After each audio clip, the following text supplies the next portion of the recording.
Salut à toutes et à tous et bienvenue dans cette toute nouvelle édition du Journal du Mondial. Commençons tout d'abord par le match Suisse-Cameroun qui s'est soldé par une victoire pour les Suisses, 1-0. Il a suffi d'un petit but de Brelem Bolo pour que la Nati s'impose contre les Lions indomptables. Au retour des vestiaires, l'attaquant monégasque inscrit un but qui est symbolique pour lui puisqu'il est lui-même né au Cameroun. En 2015, il a choisi de jouer pour la Suisse.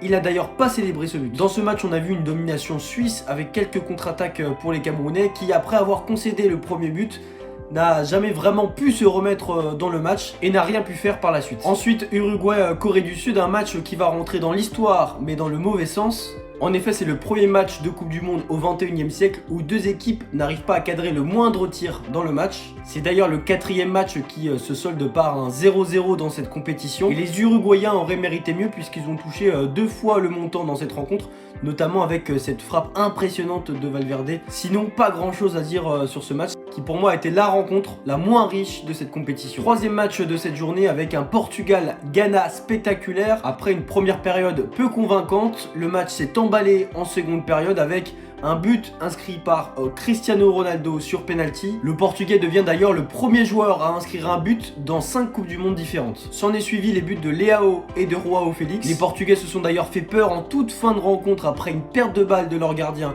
Diogo Costa. Les Ghanéens auraient pu revenir dans cette rencontre après un but d'Ayou et de Boukari.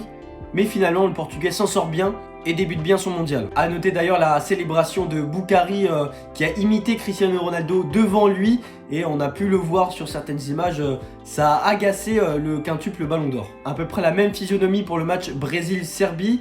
En première période, on a vu deux équipes se chercher avec très peu d'occasions. Finalement, Richarlison, l'attaquant de la Seleção, inscrit un doublé et met le Brésil sur de bons rails. Il y a d'ailleurs eu cette retournée incroyable de Richarlison dans la surface de réparation qui d'un contrôle, on va dire sur ces images, on voit que Richarlison rate ce contrôle, rate cette touche, mais il en profite pour en faire le plus beau but de cette compétition pour le moment. Le grand favori de cette compétition, le Brésil, débute bien sa compétition malgré une blessure de Neymar qui est sorti. On l'a vu pleurer sur le banc et on attend les dernières informations. En tout cas, je les ai pas sur le moment, mais j'espère qu'elles se veulent rassurantes. Flash actu de ce mondial désormais avec une belle image à retenir de cette journée. On voit Cristiano Ronaldo célébrer son but avec une fresque de Lionel Messi en arrière-plan. On a l'impression que l'attaquant argentin regarde son rival de toujours. Donc c'est une image plutôt sympa. À Paris, des militants anti-Coupe du Monde utilisent des télécommandes pirates pour éteindre les télévisions qui diffusent les matchs. On se sent hyper fort, confie l'un des activistes. Selon The Independent, la FIFA a assuré aux fédérations nationales que les supporters arborant les couleurs arc-en-ciel au soutien à la cause LGBT dans les stades de la Coupe du Monde ne seront plus expulsés. Et enfin, Salima Mukansanga devient la première arbitre africaine noire à officier un match de Coupe du Monde. Le programme des prochains matchs, le Pays de Galles affrontera l'Iran dans le groupe B. Et puis à 14h, nous aurons Qatar-Sénégal dans le groupe A. Pays-Bas-Équateur à 17h pour le groupe A.